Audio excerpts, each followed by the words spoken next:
Hello, hi. Good afternoon.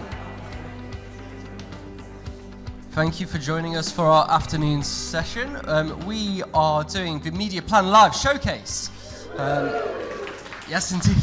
Thank you very much. So we're doing 3 presentations, 10 minutes each, and then we're going to go into a debate finding the best campaign. We're going to do a couple of votes throughout the process, but I'll walk you all through as we go. We're going to do a vote on which of these 3 showcases, the 10-minute presentations, you think we should spotlight in the media leader on the media plan. So we're going to do a vote at the end, so have a think throughout which one you thought demonstrated the greatest level of creativity or innovation or effectiveness. I'll let you be the judge of exactly why you think it's the best media plan. I'm going to then sit down in a debate with 4 brilliant people in our industry, and they're each going to show a campaign. It's going to be shown by a video of what they think is something that's incredibly effective or brilliant or creative, and I'll explain why. So this should be a really fun hour and 10 minutes, hour and 15 minutes-ish, and then that'll be it in this room, and there's some more sessions going on after a short break in stage 1. So, without further ado, we're going to get started. And our first media plan is from Dionne McComish. She's a comms planning senior manager at Republica Media. She's talking about a campaign she's run for NHS Greater Manchester on smoking cessation. So I'm really looking forward to this one. Please put your hands together for Dionne.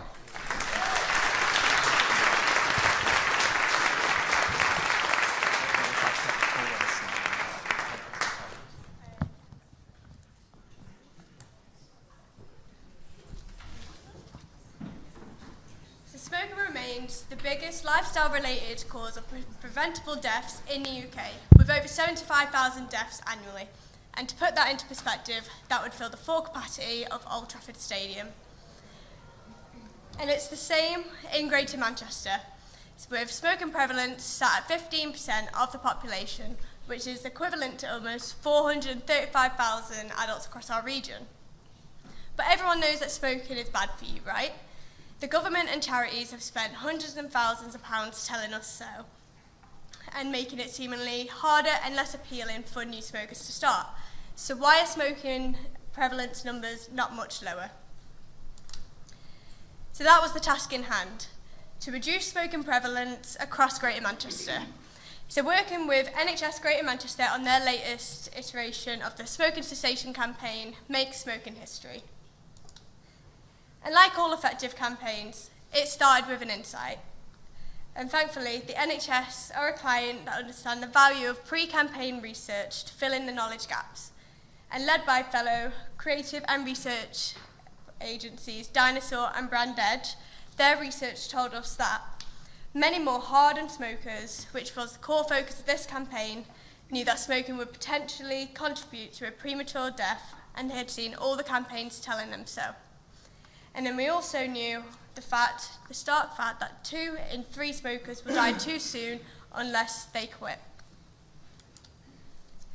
However, with an over-index of smokers to cohorts and groups of the population from lower socio-economic backgrounds, and the reality of life pressures and challenges being felt by them and so many other consumers across the UK over the past couple of years, meant that having their morning or social fag was deemed as more appealing in a straight shootout versus early potential death. And as one focus group participant said, in a life with not much to look forward to, why would I remove one of the few things that I do? So faced with such a significant behaviour change, fueled by a social backdrop that we couldn't change, we knew that positive reinforcement, which is an often used tactic in behaviour change campaigns, wouldn't work, and in this case, we needed something more akin to shock factor. This came the creative platform, What Will You Miss?, which had aimed to show the stark and brutal reality of the things our smokers would risk leaving behind, such as family or friends, or more in particular, from this ad from the campaign, children. This next one is from Dad. I'm sorry I can't be with you on your special day. Sorry.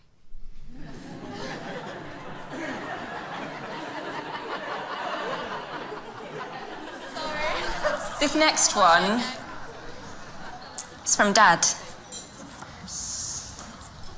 I'm sorry I can't be with you on your special day. You have a wonderful future ahead of you. I just wish I could be part of it.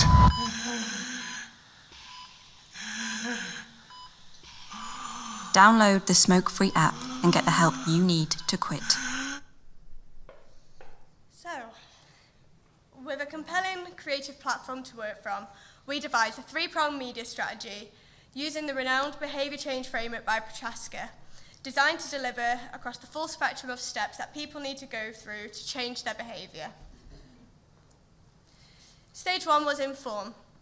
So this is where the focus was on generating wide reach awareness of our current smokers, but also prospecting smokers, ensuring that we reach them in very public media moments. So we comprised a comprehensive AV plan with ITV airtime, supported with BVOD across the region. We further amplified the big screen viewing with YouTube as well. From an out-of-home point of view, we brought together NHS with another one of our regional clients, TFGM, to capitalise on their estate of tram and bus inventory, given the high propensity to use public transport against our core target audience. And then finally, radio. So we also leveraged the power of positive association with radio airtime across the region with the most trusted radio stations. The second stage was in intercept. You got that wrong then? So we know this is a powerful tactic when trying to drive behaviour change. We wanted to deliver important nudges as close to the undesired behaviour as possible. So we used hyperlocal out-of-home formats, such as phone boxes.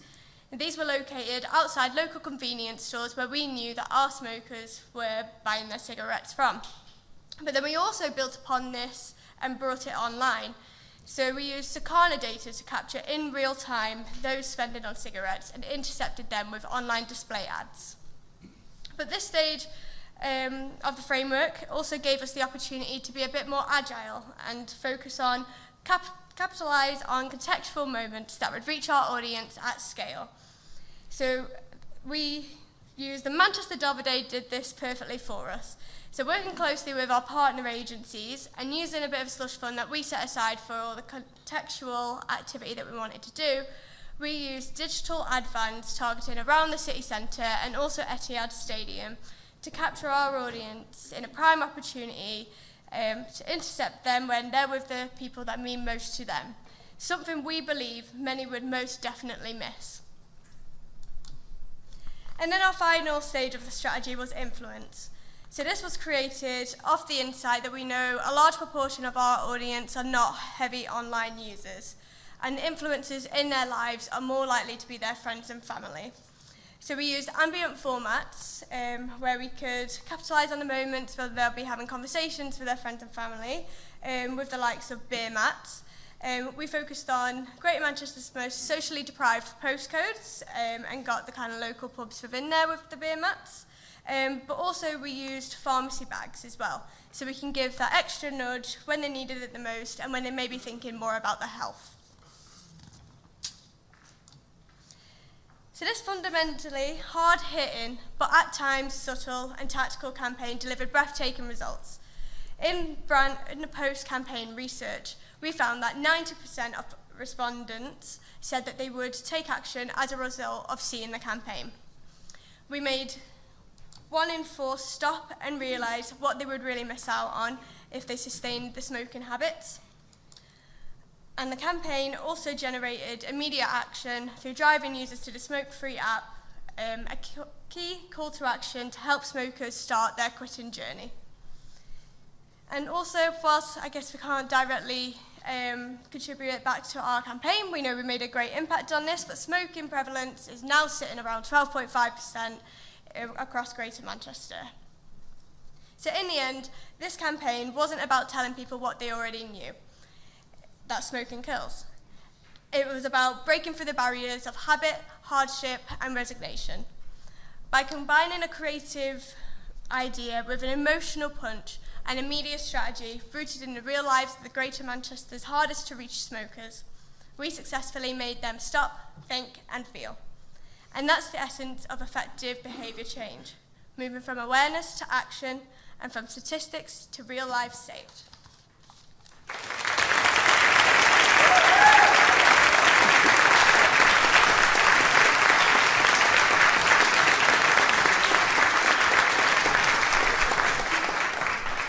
That's brilliant. Thank you very much. So we're going to be moving on to our second media plan now. We're going to be welcoming Gemma Inglis to the stage. She's Planning Director of PhD Manchester, and she's talking about her client Takis from Grupo Bimbo. And the campaign is called Face the Intensity. So let's give her an intense welcome. Please put your hands together for Gemma.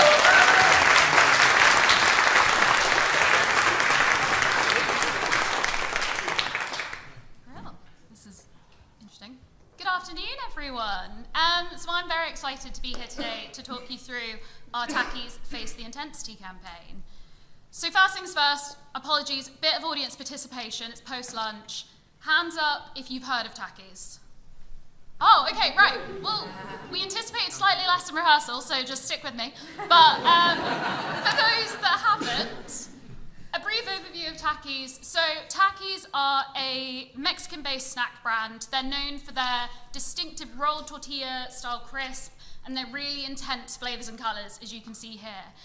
And I think a bit of a preface before I get into the campaigns, it's really important to note, while Takis are massive globally, particularly in the US, in the UK, when we first started working with them, their awareness was pretty much non-existent.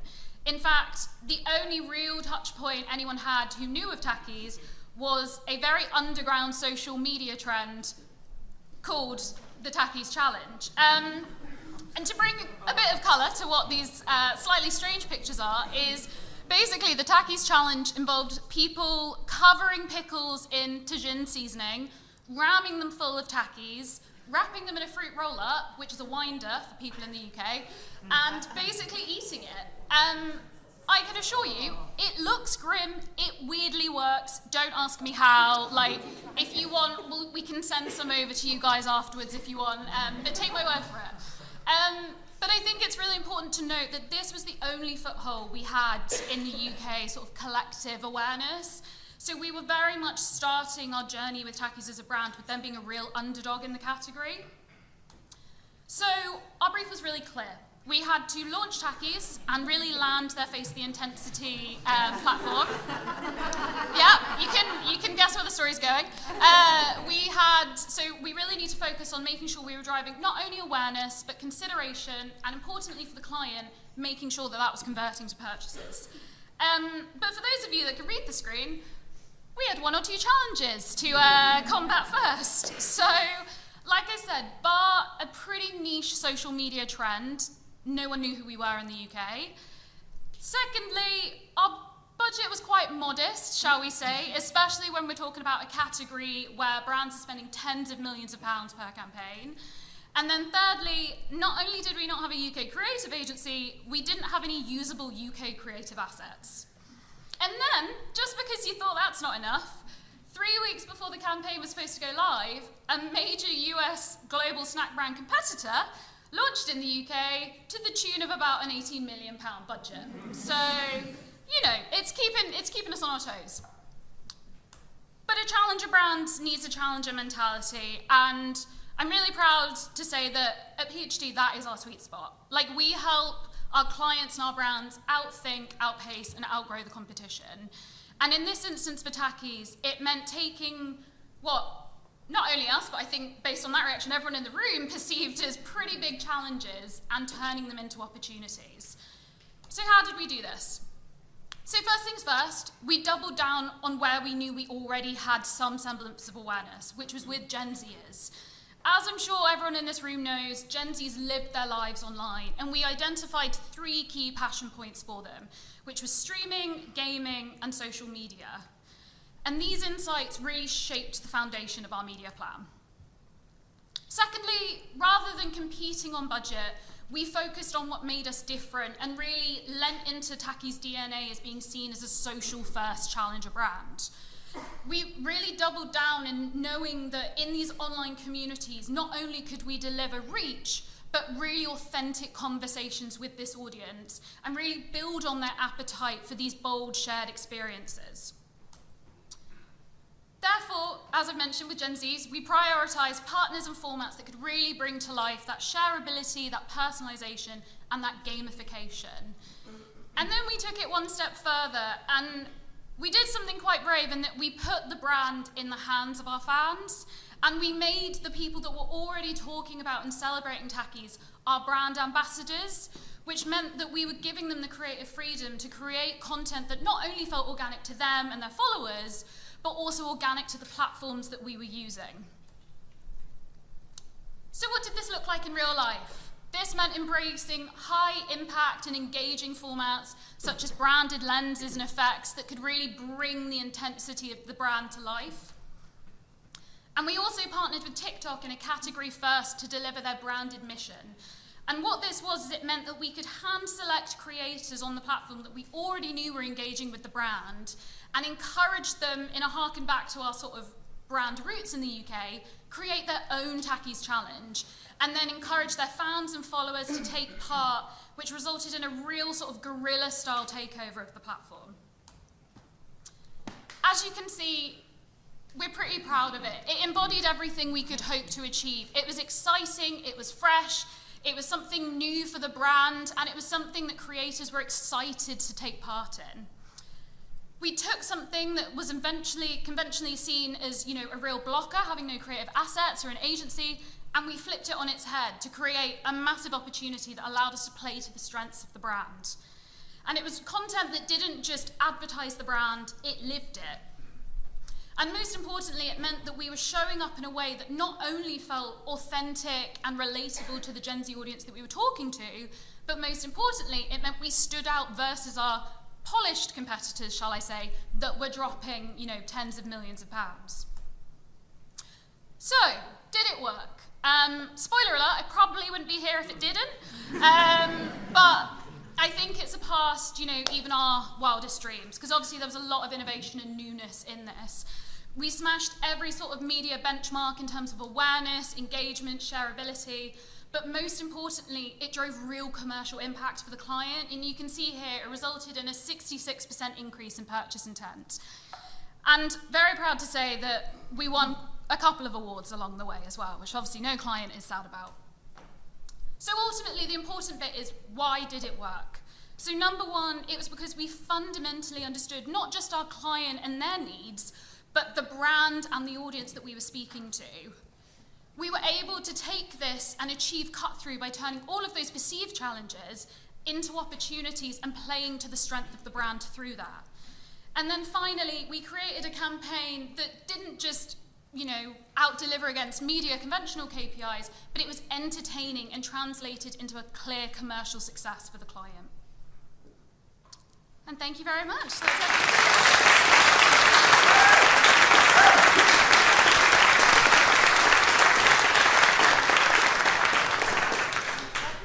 Thank you. And thanks, Adam, as well. Adam's doing a great job up here.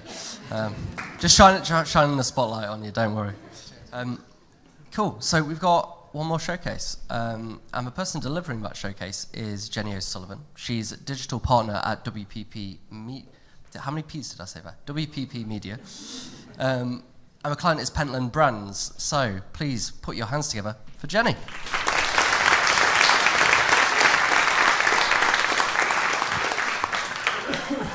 I've got the real shit end of the stick here following the NHS and crisps, how do you follow that?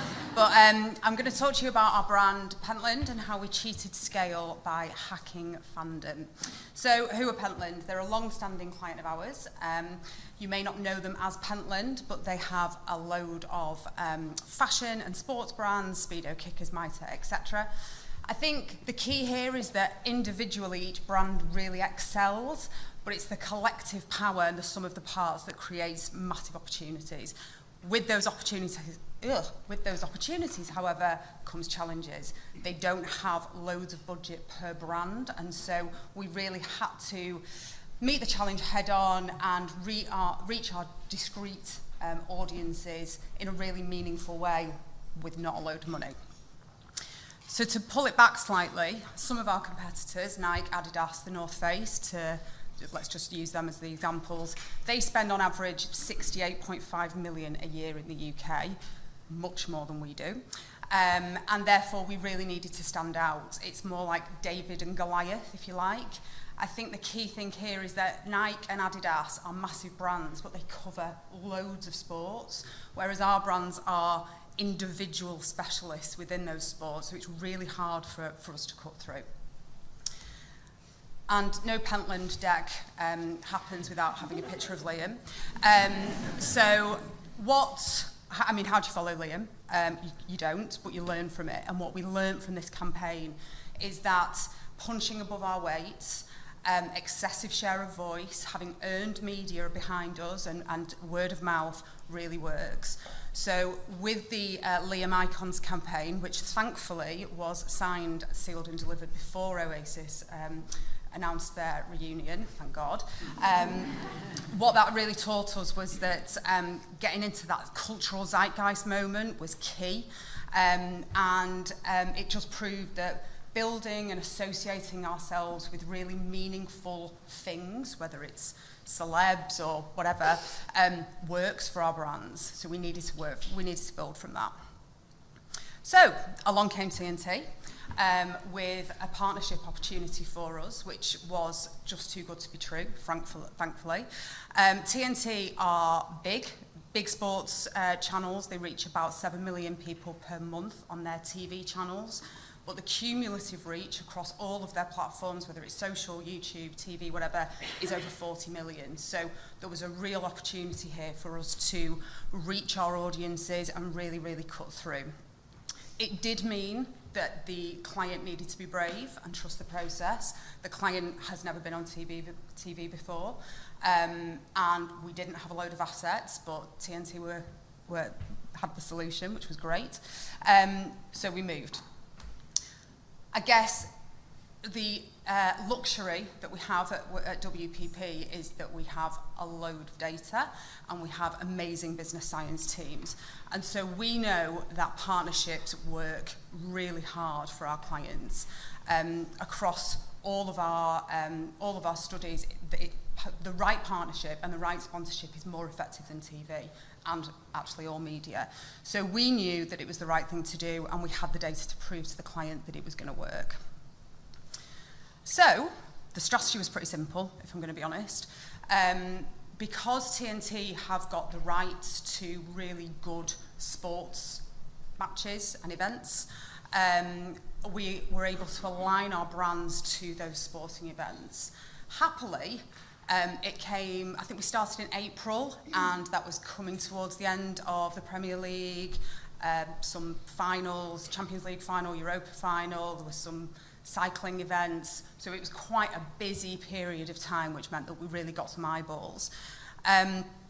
So we aligned Endura with cycling, Alessi with tennis, Maita with football, etc. You get the point. We also have always on BAU activity, so we were able to spike our spend and our activity with social, with PPC, to make sure that we were really capitalising on those moments. Poor Berghaus don't really align with any sport, but they have a much broader appeal, so we just had them on when there were sports that didn't align with the other brands. I'll just...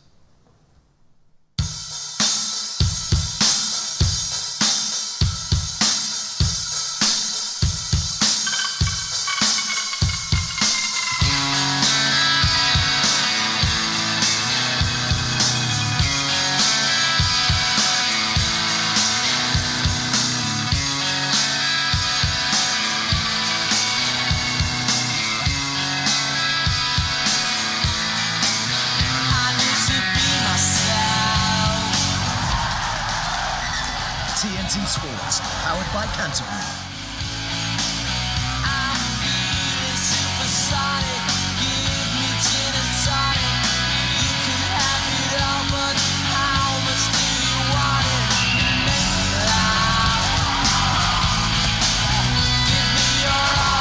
This program is powered by Maita.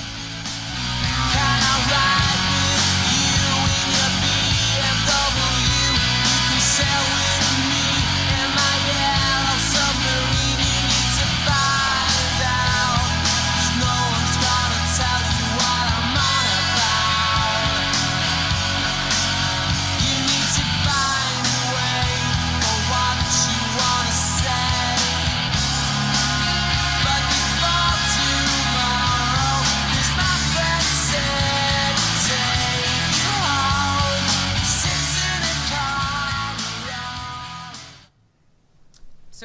of people, which was good. And we reached a lot of those discrete audiences per brand, which was really, really important because we needed each brand to cheat scale rather than Pentland brand, the portfolio brand, to cheat the scale on its own.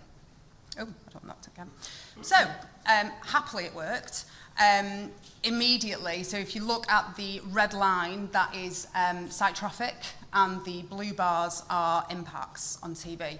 So, albeit from a low base, admittedly, we massively saw the impact on day one of the partnership with MITRE.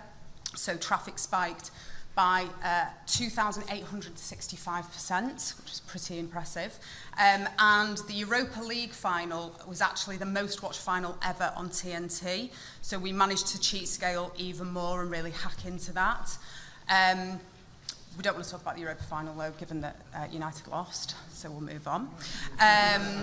Endura, again, from a higher base, they saw huge peaks with the Paris-Roubaix and the Mountain Bike World Championships.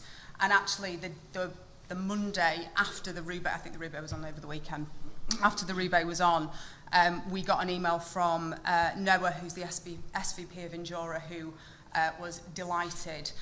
Some of his colleagues and associates in the industry, in the cycling industry, asked him whether he was sponsoring the Roubaix this year because Endura was so front of mind and just plastered all over it.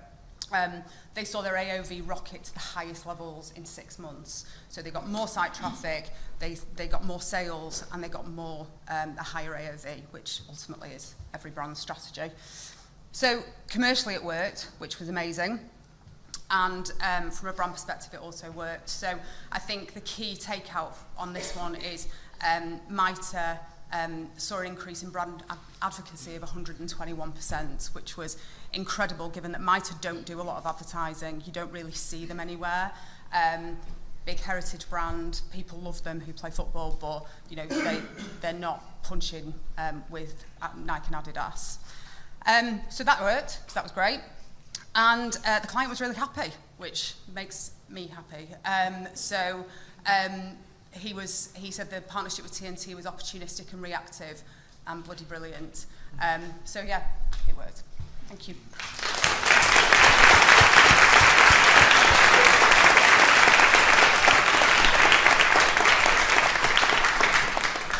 Okay, I think we are going to do a little bit of a vote. So to remind you, have we got the slide? Could you take it off?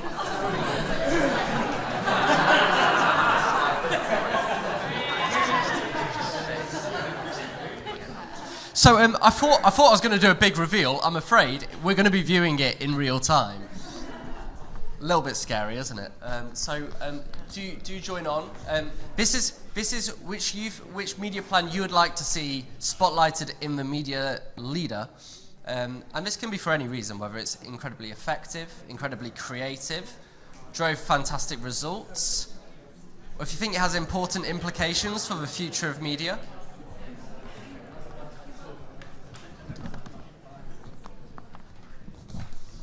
How many people do you think we have in the room? About 90.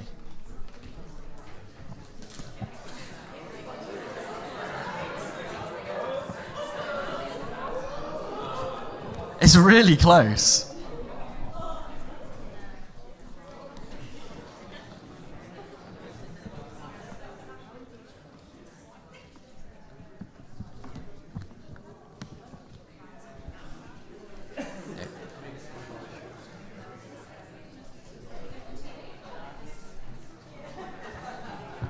Okay, I think we're about there. Oh! Let's reshuffle them. Okay, I think we're going to cut it off at any second now. Anybody not voted? There's a couple more still to come in. Sorry.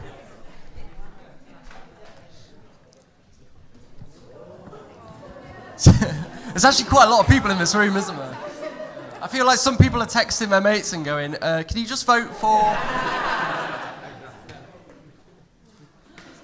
Wow, okay, so I think it looks like the campaign that we'll be spotlighting in the media leader, don't shrink, come on, is Republica Media's NHS Greater Manchester campaign.